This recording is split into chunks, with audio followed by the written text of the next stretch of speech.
하나님 아버지, 감사합니다. 주님께서 허락하신 지난 밤이 선물이었습니다. 그리고 밤이 옅어지고 빛이 점점 진해지는 이 아침 동안 하나님께서 허락하신 선물인 줄 믿습니다. 주님, 그러한 아침에 주의 말씀을 삼가 가슴에 담고자 합니다. 어둠을 밀어내고 낯을 가득하게 채우는 빛의 말씀으로 우리의 가슴에 채워 주시옵소서. 우리 가운데 생명이 되어 흐르게 하여 주시고 혈액이 되어 우리의 온몸을 흐르게 하옵소서. 주의 말씀이 우리 심장 가운데 깃들게 해주셔서 이 말씀과 함께 우리의 삶이 두근거리게 하옵소서. 오늘 하루도 하나님의 말씀이 뜨거운 체온으로 우리 가운데 가득히 자리 잡게 해주셔서 우리를 만난 이들이 하나님의 따뜻한 사랑을 만날 수 있도록 우리의 삶을 사용하여 주시옵소서. 이 시간도 우리 가운데 말씀하신 하나님께 감사드리오며 예수님 이름으로 기도합니다. 아멘. 오늘은 마가복음 14장에서 16장까지 말씀을 함께 읽도록 합니다. 바울의 로마에서 재판받는 기간 동안 하나님께서는 또 하나님의 일들을 이루셨습니다. 바울을 통해서 성경에 쓰여지게 하셨고 또 바울의 동역자들을 통해서 성경에 쓰여지게 하셨습니다. 재판만 이루어진 게 아니라 하나님의 일이 이루어졌습니다. 그 가운데 마가복음이 정말 중요한 이유가 바로 유대인이 이제 이방인을 향해서 전도하고 있는 성경이라는 겁니다. 그리고 예수님의 수제자 베드로의 예수님을 만난 이야기가 담겨 있다는 것입니다. 그리고 그 베드로의 통역가로서 예수님의 이야기를 전달했던 이방인들에게 전달했던 마가의 이야기가 글로 남겨 있다는 겁니다. 마가복음에는 예수님이 담겨 있고 베드로가 담겨 있고 마가 요한이 담겨 있습니다. 그리고 그러한 가운데 감화 감동하신 성령님께서 우리 마음 가운데도 이 말씀이 흘러 들어오게 하고 있습니다. 그 가운데 마가복음 14장입니다. 이틀이 지나면 유월절과 무교절이라 대제사장들과 서기관들이 예수를 흉기로 잡아 죽일 방도를 구하며 이르되 밀란이 날까 하노니 명절에는 하지 말자 하더라. 예수께서 배단이 나병 환자 시몬의 집에서 식사하실 때에 한 여자가 매우 값진 향유 곧 순전한 나드 한 옥합을 가지고 와서 그 옥합을 깨뜨려 예수의 머리에 부으니 어떤 사람들이 화를 내어 서로 말하되 어찌하여 이 향유를 허비하는가? 이 향유를 300데나리온 이상에 팔아 가난한 자들에게 줄 수 있었겠도다 하며 그 여자를 책망하는지라. 예수께서 이르시되 가만두라. 너희가 어찌하여 그를 괴롭게 하느냐? 그가 내게 좋은 일을 하였느니라. 가난한 자들은 항상 너희와 함께 있으니 아무 때라도 원하는 대로 도울 수 있거니와 나는 너희와 항상 함께 있지 아니하리라. 그는 힘을 다하여 내 몸에 향유를 부어 내 장례를 미리 준비하였느니라. 한 여인이 베다니에서 예수님께 향유를 부었습니다. 이 한 여인은 나사로 마르다와 함께하는 마리아임을 우리는 성경을 통해서 알 수 있습니다.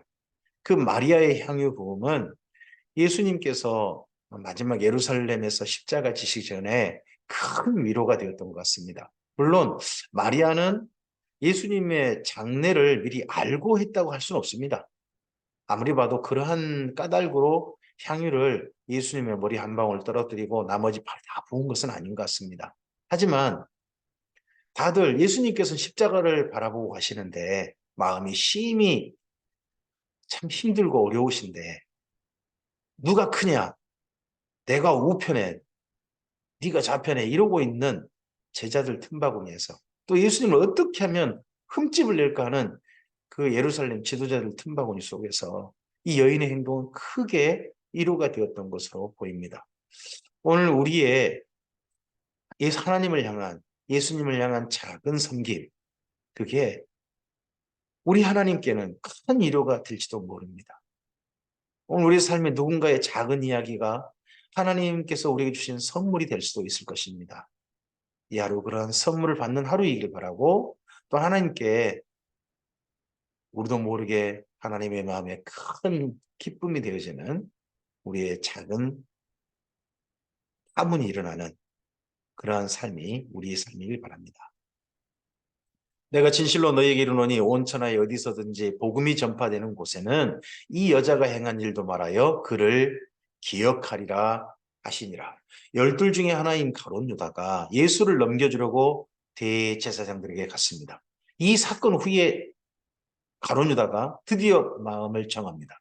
그 전부터 예수를 팔려는 생각이 있었던 것 같습니다. 하지만 정말 움직인 것은요, 한 여인이 예수님의 발에 향유를 붓고 난다는 겁니다.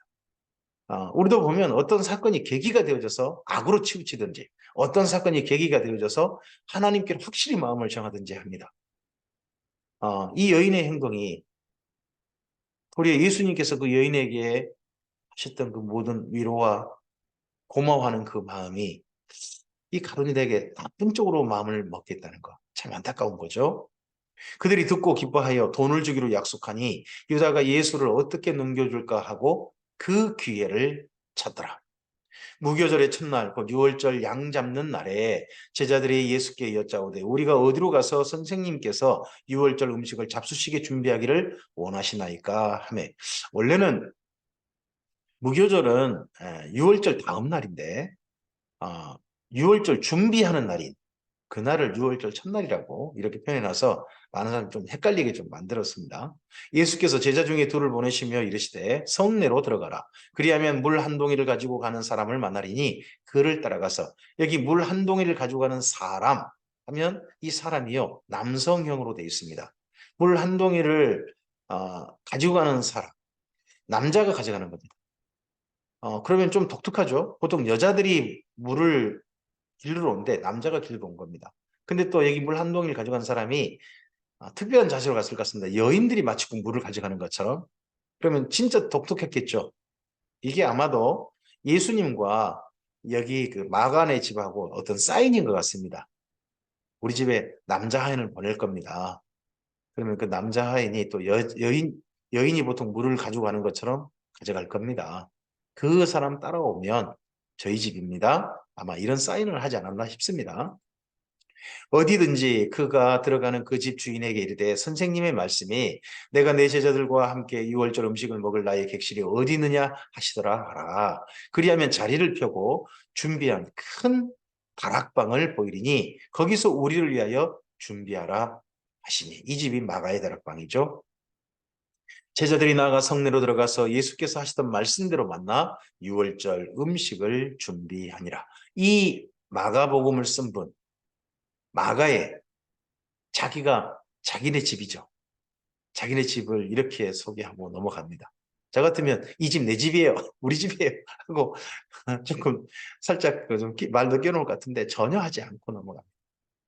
글 쓴 분들, 성경을 쓰신 분들을 보면 참 그게 보입니다. 자기 자랑을 거의 하지 않습니다. 그리고 자기 부끄러운 것은 정말 솔직하게 고백하는 그런 모습도 보입니다.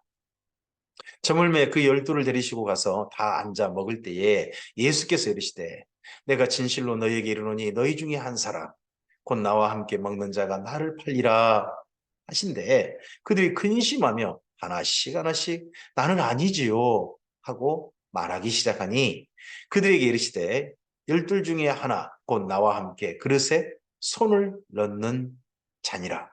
인자는 자기에 대하여 기록된 대로 가거니와 인자를 파는 그 사람에게는 화가 있으리로다. 그 사람은 차라리 나지 아니하였더라면 자기에게 좋을 뻔하였느니라 하시니라.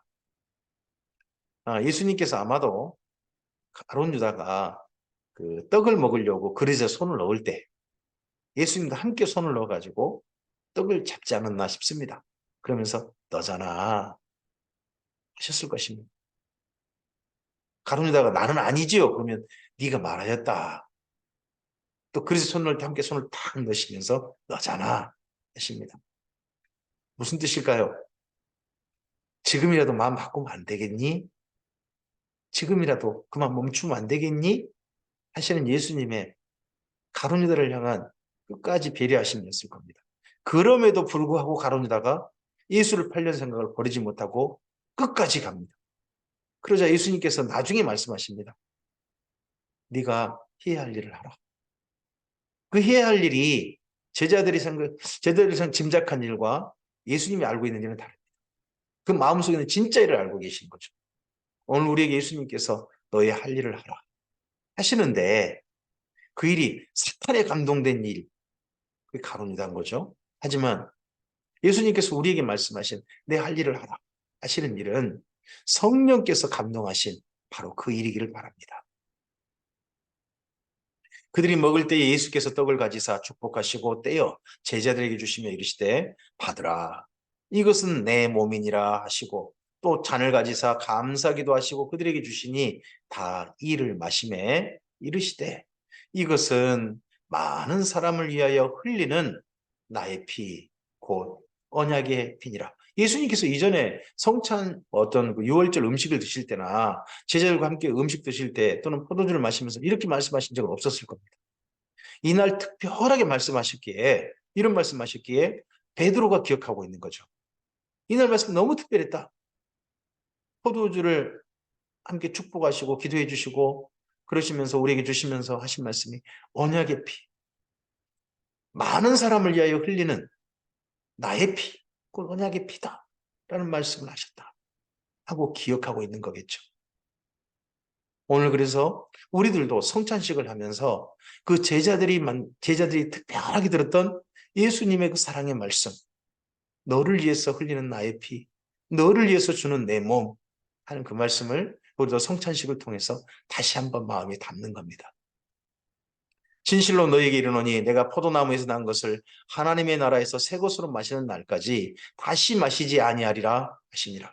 이에 그들이 찬미하고 감람산으로 가니라. 예수께서 제자들에게 이르시되 너희가 다 나를 버리리라. 이는 기록된 바 내가 목자를 치리니 양들이 흩어지리라 하였음이니라. 그러나 내가 살아난 후에 너희보다 먼저 갈릴리로 가리라. 베드로가 여짜오되 다 버릴지라도 나는 그리하지 않겠나이다. 이때 이게 베드로의 진심이었을 겁니다.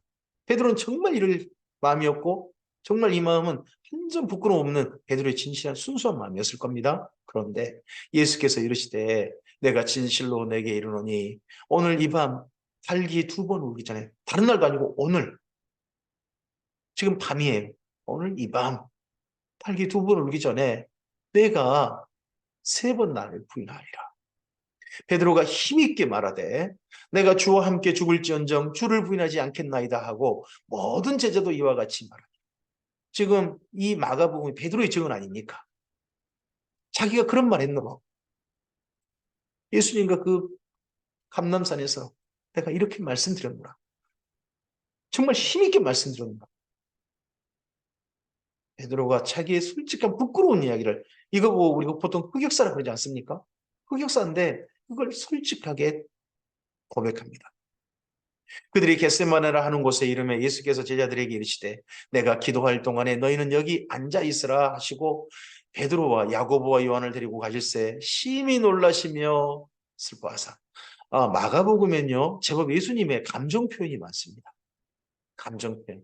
그러니까 베드로가 바로 곁에 있으면서 그 예수님의 감정을 느낀 거죠. 우리가 하나님과 함께 동행하면서요 하나님에 대해서 하나님이 정말 슬퍼하시는 그 심정, 하나님께서 정말 기뻐하시는 심정, 하나님께서 정말 진노하시는 심정, 하나님께서 한탄하시는 그 심정을 때때로는 눈물까지 흘리시는 그 하나님의 심정을 우리가 바로 곁에 있으면서 하나님 말씀을 늘 대하면서 그런 감정마저도 우리가 사실 만나야 하겠죠. 베드로는 비록 참 자기 부끄러운 속에서도 예수님의 그 감정을 솔직하게 왔습니다. 본 그대로 전달합니다. 말씀하시되 내 마음이 심히 고민하여 죽게 되었으니 너희는 여기 머물러 깨어 있으라 하시고 조금 나아가서 땅에 엎드려 될 수 있는 대로 이때가 자기에게서 지나가기를 구하여 이르시되 아마도 베드로가 이러한 예수님의 처음의 기도 나중에 정말 졸려가지고 못 들었지만 처음의 기도를 그래도 베드로는 들었던 모양입니다. 예수님의 말씀. 그러니까 이게 성경으로 기록되어 있겠죠?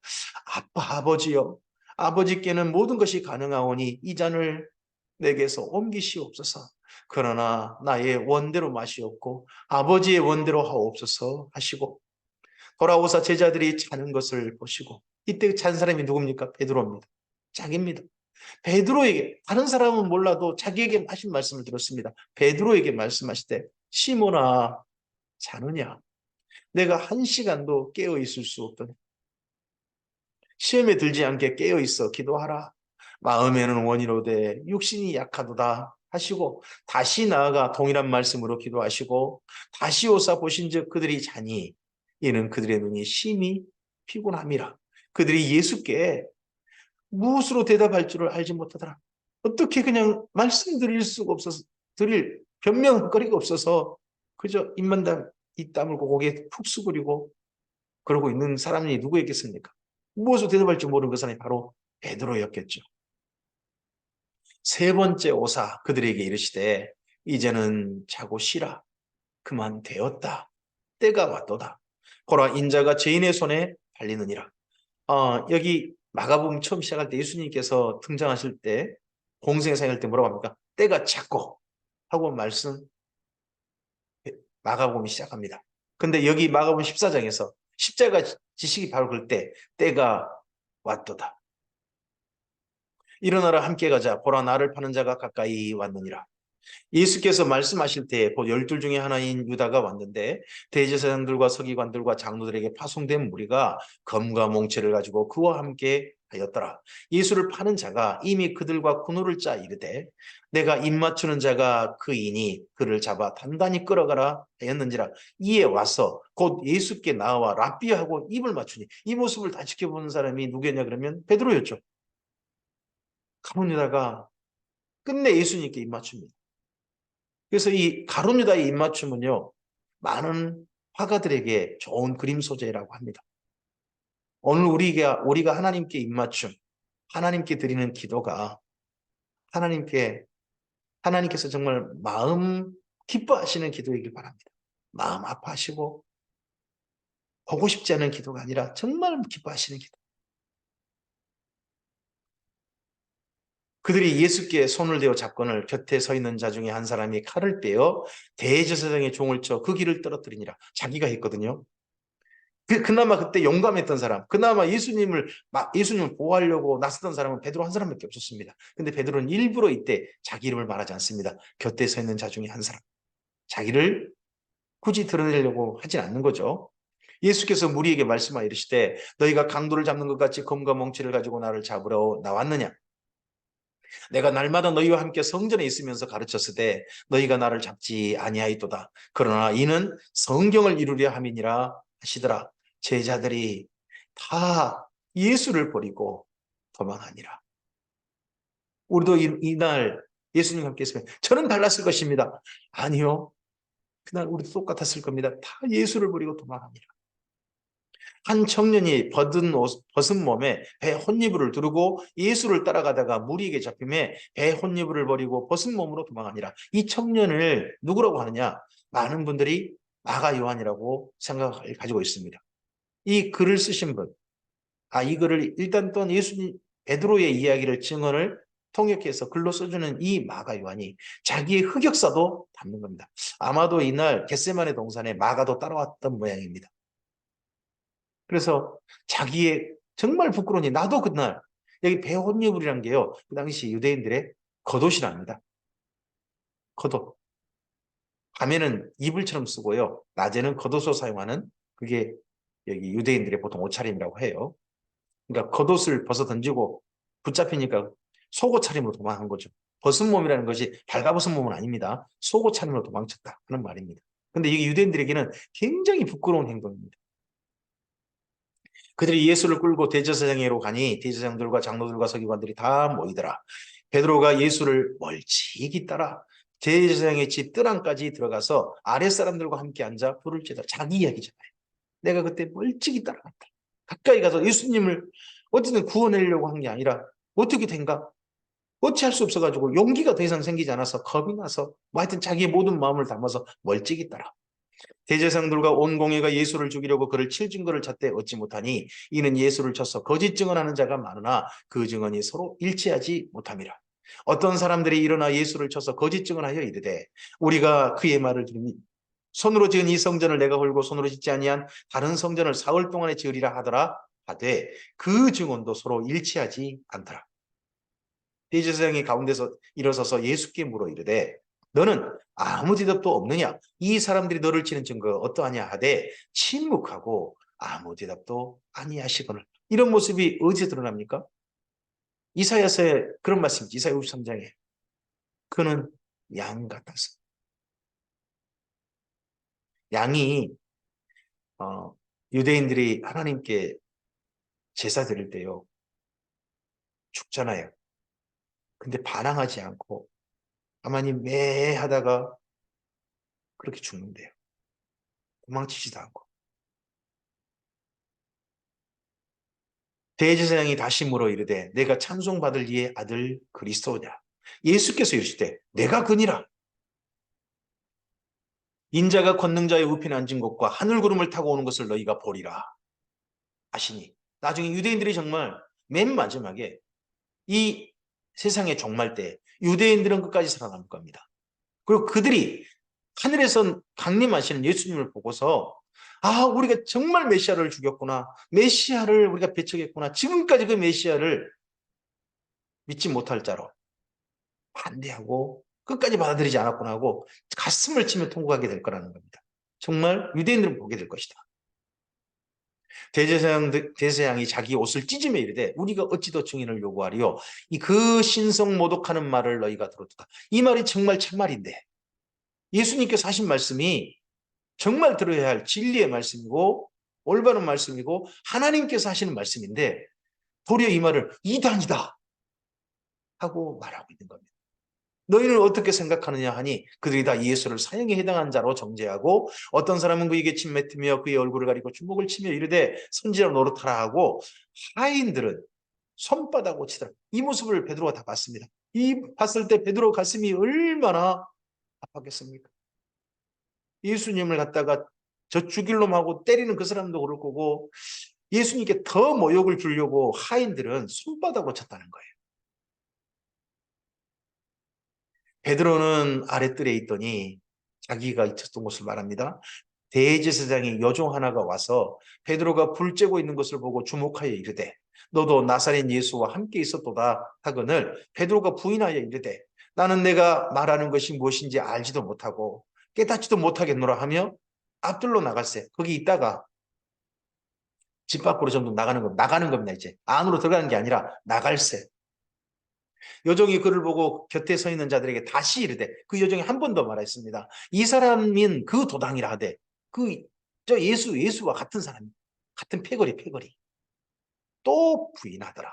조금 후에 곁에 서 있는 사람들이 다시 베드로에게 말하되 너도 갈릴리 사람이니 참으로 그 도당이니라 합니다. 이때 베드로가 참지 못하고 뭔 말을 했던 것 같습니다. 그러니까 네 말하는 게 네 말투가 보니까 본다는 겁니다. 뭐 어디 가면 저도 전라도 표준어 쓰죠. 그러면 전라도 사람이 딱 드러나지 않습니까? 그런 것처럼 베드로도 갈릴리 사투리 쓴 거죠. 자기도 모르게. 그랬다가 드러냈습니다. 그러나 베드로가 저주하며 맹세하되 이 저주가 자기를 저주했는지 예수님을 저주했는지 우리 아무도 모릅니다. 다만 베드로가 그렇게 표현합니다. 내가 그때 저주까지 하면서 맹세했다. 나는 너희가 말하는 이 사람을 알지 못하노라. 예수님을 알지 못하노라. 아니 달기 곧 두 번째 울더라. 이에 베드로가 예수께서 자기에게 하신 말씀 곧 달기 두 번 울기 전에 내가 세 번 나를 부인하리라 하심이 기억되어 그 일을 생각하고 울었더라. 마가복음 15장입니다. 새벽에 대제사장들이 즉시 장로들과 서기관들 곧 온 공회와 더불어 의논하고 새벽에 공회를 소집했습니다. 요즘 같은 국회를 새벽에 연 겁니다. 이거 불법 공회입니다.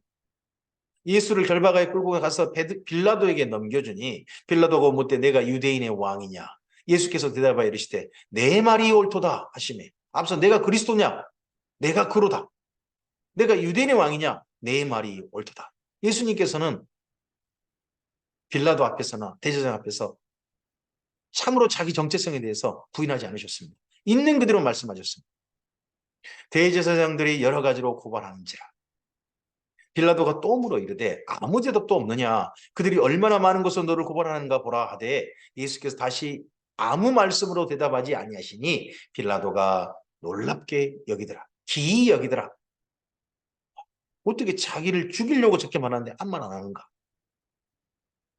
그래서 놀랍게 여기더라. 명절이 되면 백성들이 요구하는 대로 재수 한 사람을 놓아주는 전례가 있더니 우리 같은 요즘 같으면 특별 사면이죠. 뭐 광복절 특별 사면이라든지 이런 거 있지 않습니까? 그런 전례. 밀란을 꾸미고 그 밀란 중에 살인하고 체포된 자 중에 바라바라 하는 자가 있는지라. 이 바라바는 열혈당, 밀란을 꾸미고 로마에 대해서 밀란을 꾸미고 살인했다는 겁니다. 그러면 이 살인이 아마 로마에 앞장선 사람이나 또는 로마 사람이나 이런 사람을 죽인 사람일 겁니다. 그러다 보니까 이 6월절 때 정도에 세계 곳곳에서 유대인들이 그 예루살렘에 오니까 그들 앞에서 범벅이로 죽이는 사람 중에 이 바라바가 있는 겁니다. 이 바라바는 모든 유대인들도 참 치를 드는 사람이었을 겁니다. 무리가 나아가서 전례대로 하여 주기를 요구한데 빌라도가 대답하여 이르되 너희는 내가 유대인의 왕을 너희에게 놓아주기를 원하느냐 하니 이는 그가 대제사장들이 시기로 예수를 넘겨준 줄 알미라.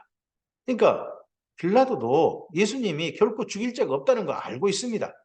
그러나 대제사장들이 무리를 충동하여 도리어 바라바를 놓아달라 하게 하니 빌라도가 또 대답하여 이르되 그러면 너희가 유대인의 왕이라 하는 일을 내가 어떻게 하랴. 그들이 다시 소리 지르되 그를 십자가에 못 박게 하소서. 자기들의 왕인데 자기들이 그토록 기다리고 기다리던 메시아인데 십자가에 못 박게 하소서. 빌라도가 이르되 어찌 미냐 무슨 악한 일을 하였느냐 하니 더욱 소리 지르되 십자가에 못 박게 하소서 하는지라. 빌라도가 무리에게 만족을 주고자 하여 빌라도가 판결합니다. 십자가에 못 박으라 예수를. 언도합니다. 요즘 말하면 판사가 판시한 겁니다. 판결한 겁니다. 바라바는 놓아주고 예수는 채찍질하고 십자가에 못 박히게 넘겨주니라. 유대인들에게 넘겨줬습니다.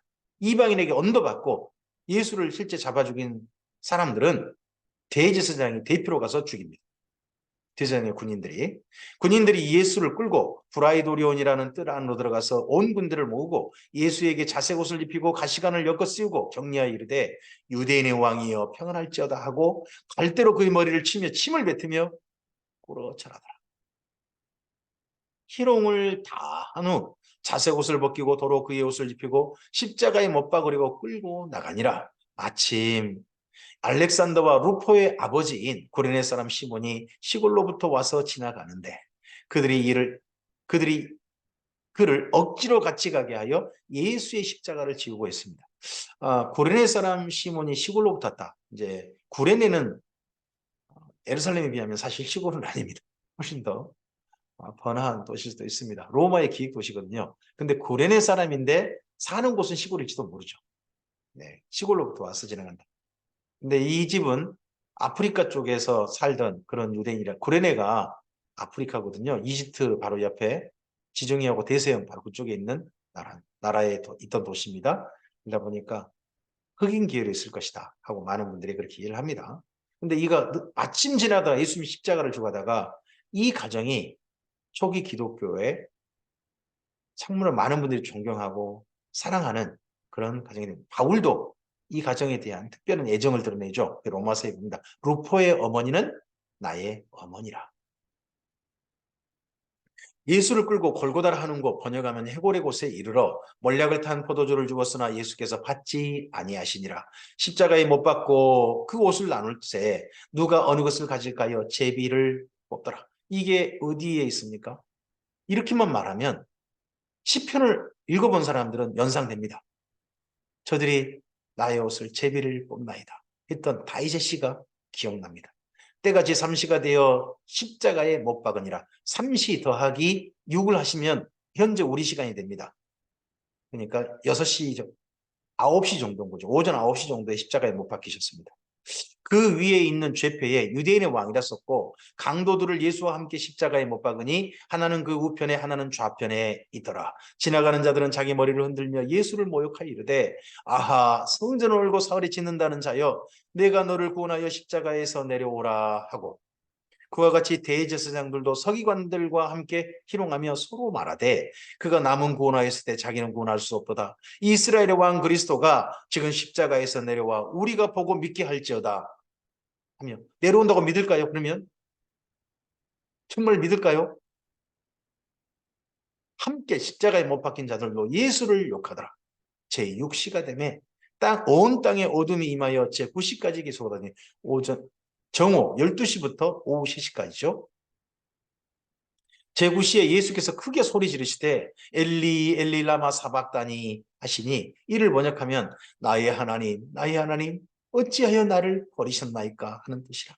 십자가에서 예수님께서 심지어 하나님 아버지께 버림당하신 것 같은 그런 고통까지 겪으셔야 했습니다. 실제로 버림당하신 모습입니다. 왜냐 그러면 온 세상의 모든 죄를 지고 십자가에 죽으시지 않습니까? 그 죄와 함께 예수님은 그 모든 생명이 버림당하셨습니다. 거기까지 자기 자신을 내어주셨습니다. 그때 섰는 자 중 어떤 이들이 듣고 이르되 보라 엘리야를 부른다 하고 한 사람이 달려가서 해면의 신포도들 역시와 갈대에 꿰어 마시게 하고 이르되 가만두라 엘리야가 와서 그를 내려주나 보자 하더라. 이스라엘 사람들끼리도 서로 말이 잘 안 통하는 게 보입니다. 예수께서 큰 소리를 지르시고 숨지시니라. 이에 성소 휘장이 위로부터 아래까지 찢어져 둘이 되니라. 예수를 향하여 섰던 백부장이 그렇게 숨지심을 보고 이르되 이 사람은 진실로 하나님의 아들이었도다. 유대인들은 예수님을 보고 하나님의 아들 이런 표현 안 씁니다만 그때 예수님의 사형 집행을 했던 로마 군인 그들은 대제사장의 지휘를 받아서 이 사형 집행을 전체 진행했습니다. 근데 거기에 지휘관이었던 백부장이 예수님을 향한 진실한 고백을 합니다. 멀리서 바라보는 여자들도 있었는데 그중에 막달라 마리아와 또 작은 야고보와 요새의 어머니 마리아와 또 살로메가 있었으니 이들은 예수께서 갈릴리에 계실 때부터 따르며 섬기던 자들이요. 또 이 외에 예수와 함께 예루살렘에서 올라온 여자들도 많이 있었더라. 이날은 준비일 곧 안식일 전날이므로 저물었을 때에 아리마대 사람 요셉이 와서 당돌이 빌라도에게 들어가 예수의 시체를 달라 하니 이 사람은 존경받는 공회원이요 하나님의 나라를 기다리는 자라. 유대인들의 하루 시간은 여러분 좀 우리와 시간이 다름을 기억해야 됩니다. 오후 6시부터 해가지고 그 다음날 오후 6시까지가 하루입니다. 그러니까 오후 6시가 하루 시작이에요. 그러므로 예수님께서 안식일 준비일에 성찬식을 하신 거죠. 준비일에 겟세마네 동산에 가셨고요. 준비일에 붙잡히셨습니다. 준비일에 모든 신문을 받고 준비일에 십자가를 지시고 죽으신 겁니다. 오후 6시 전이잖아요. 오후 3시 정도에 들어있으니까. 다시 한번 아리마대 사람 요셉이 와서 당돌이 빌라도에게 들어가 예수의 시체를 달라 하니 이 사람은 존경받는 공회원이와 하나님의 나라를 기다리는 자라. 빌라도는 예수께서 벌써 죽었을까 하고 이상히 여겨 백부장을 불러 죽은 지가 오래냐 묻고 백부장에게 알아본 후에 요셉에게 시체를 내주는지라. 이 백부장이 전체 예수님의 십자가형을 집행하는데 모든 것을 담당했던 그 군대 백부장. 앞서서 참으로 하나님의 아들이었도다 했던 바로 그 백부장이죠. 요셉이 세마포를 싸서 예수를 내려다가 그곳으로 싸서 바위 속에 판 무덤에 넣어두고 돌을 굴려 무덤문에 놓음에 막달라 마리아와 요새의 어머니 마리아가 예수 둔 곳을 보더라. 마가복음 16장입니다. 안식일이 지나네. 안식일 전날 예수님께서 십자가에 못 박히시고 죽으셨고 그리고 무덤에 묻히셨습니다. 그리고 안식일 오후 6시부터 그 다음날 오후 6시까지 지났습니다. 그리고 그러고 난 다음에 밤이죠. 그래서 밤이 된 안식 후 첫날 그 다음날 새벽에 막달라 마리아와 야고보의 어머니 마리아와 또 살로메가 가서 예수께 바르기 위하여 향품을 사다 두었다가 안식 후 첫날 곧 매우 일찍이 해 돋을 때에 그 무덤으로 가면 이 여인들 대책이 없어요. 무덤 앞에 돌로 막았거든요. 더더구나 그 밤에 이 여인들은 못 봤을지, 그 전에 못 봤을지 모르지만 빌라도가 인장을 붙였어요. 빌라도 허락 없이 그 돌문 열면 안 돼요. 그리고 또 군인들도 지키고 있어요. 그런데 여인들이 가요. 예수님을 사랑하니까 대책이 없어도 어쨌든지 예수님께 그 시신이라도 자기들의 마음을 표현하고 싶어서 그 무덤으로 갑니다. 서로 말하되 우리가 누가 우리를 위하여 무덤 문에서 돌을 굴려주리요 하더니 아니 자기들도 굴릴 힘도 없으면서 가는 거예요. 눈을 들어본즉 벌써 돌이 굴려져 있는데 그 돌이 심히 크더라. 무덤에 들어가서 흰 옷을 입은 한 청년이 우편에 앉은 것을 보고 놀라매 그 청년이 이르되 놀라지 말라. 너희가 십자가에 못 박히신 나사렛 예수를 찾는구나. 그가 살아나셨고 여기 계시지 아니하니라. 보라 그를 두었던 곳이냐. 여인들 분명히 그 무덤 알죠. 그래서 그 무덤에 들어간 거죠. 가서 그의 제자들과 베드로에게 이르기를 예수께서 너희보다 먼저 갈릴리로 가시나니 전에 너희에게 말씀하신 대로 너희가 거기서 배우리라 하라 하는지라. 여자들이 몹시 놀라 떨며 나와 무덤에서 도망하고 무수하여 아무에게 아무 말도 하지 못하더라. 이 여인 중에 대부분은 이랬던 것 같습니다. 하지만 그 여인 중에 한 사람은 제자들을 만나러 갔습니다. 예수님이 시신이 없어요. 그러자 베드로가 급히 달려갔고요. 요한과 함께. 그리고 베드로는 어째 시신이 없지? 하고 다시 마가의 다락방으로 가버렸습니다. 그런데 한 여인은 끝내 그 무덤의 자리에서 가지 못하고 계속 머물러 있는 거죠. 도대체 선생님의 시신이 어디 있을까? 그 여인이 막달라 마리아죠. 그래서 아무 말도 못하더라는 것은 말은 대부분의 여인이 있을 것이고 그 중에 한 명 막달라 마리아는 사실 그렇지 않은데 그냥 모든 여인의 행동으로만 이야기하고 있는 겁니다. 여기까지가 원래 마가복음이었던 것 같습니다. 왜냐 그러면 그 다음 16장 9절부터 보면 큰 꺽쇠가 있어요. 큰 꺽쇠가 맨 마지막까지 있어요. 이건 나중에 추가되었다는 거예요. 없는 사본이 많아요.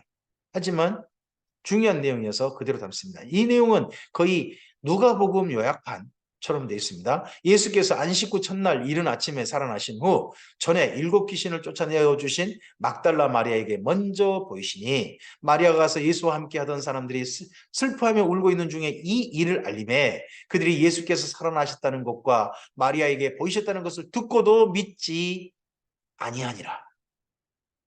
근데 이 모든 게 뭡니까? 여인들은 두려워 떨고 아무 말 못했다. 자기들은 믿지 못했다. 그 후에 그들 중 두 사람이 걸어서 시골로 갈 때에 예수께서 다른 모양으로 그들에게 나타나시니 엠마오 말로 온 두 제자 이야기잖아요. 두 사람이 가서 남은 제자들에게 알렸을 때 역시 믿지 아니하니라. 제자들이 부활을 믿어서 그냥 하루아침에 아니 사실 부활하셨음에도 불구하고 이때 믿지 못했다는 거죠.